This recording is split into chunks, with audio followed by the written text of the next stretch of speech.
আরো দাও গ্রামে ওয়াইফাই। এই টপিকটা নিয়ে এখন বাড়াবাড়ি হয়ে যেতেছে না? মজার একটা টপিক ছিল, একটু একটু মজা আমরাও করছি, কিন্তু রিসেন্টলি তো এটারে সিরিয়াসলি নিয়ে মারামারি হয়ে যেতেছে।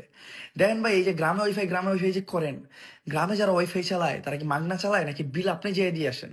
গ্রামে যারা ওয়াইফাই চালায় তারা শহরের মানুষের থেকে অনেক বেশি টাকা বিল দিয়ে গ্রামে ওয়াইফাই চালায়।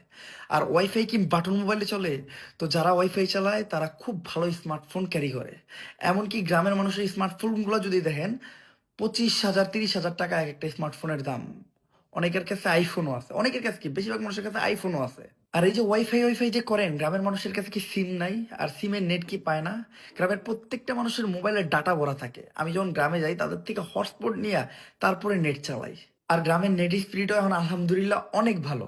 এমনকি আমাদের বাংলাদেশের অনেক ভালো ভালো কন্টেন্ট ক্রিয়েটর গেমার সেটাও কিন্তু গ্রামে থাকে। গ্রামের সেই ওয়াইফাই দিয়ে তারা তাদের ভিডিও আপলোড দেয়, ওইটাই শহরের মানুষজনরা দেখে। আর ভাই, গ্রামের হাওয়া বাতাস প্রকৃতি এগুলার না একটা অন্যরকম মজা আছে, যেটা শহরের মানুষ বুঝতে পারবো না।